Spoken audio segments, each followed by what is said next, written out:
Well, last week na ng PBB, no? Pero kaya ko lang naisipang i-vlog ito kasi yung eviction ngayon, ito yung nagpapatunay na hindi mo kailangan maging big winner. Kasi itong mga last two na na-evict, ito yung wala na kailangan patunayan.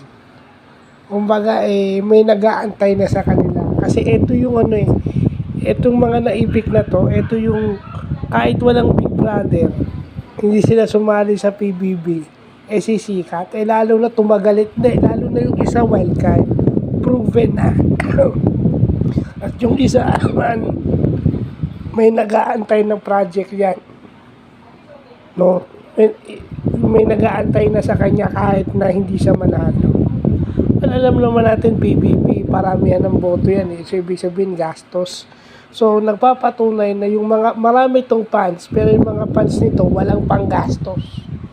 Compare mo dun sa mga talagang may pera, di ba? So, nagpapatunay dyan at saka palaking improvement itong dalawa na to, lalo na yung isa wildcard. So, alam mo natin, pag wildcard, nakabalik lang. At yung isa, tumagal hanggang dulo. So, kung mapapansin nyo yung season nung nakaraan, di ba, si Mom, si Clarice at saka si Shuvi, di ba? O, tingnan nyo kung anong estado nila ngayon sa labas.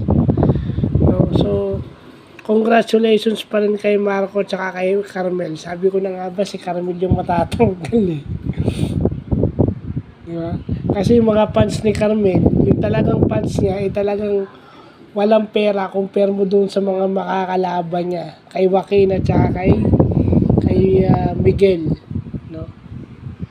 At saka syempre itong kalaban ni Marco tulong din to ng ibang fandom no, lalo na yung kay Lela, dahil si Lela part na nung nauna na si Lela dun sa Big 8 Ultimate 8 ba yun? So syempre tutulungan naman nila kung sino yung gusto nila para kay Lela. So syempre si Joaquin yun. So, yun lang po.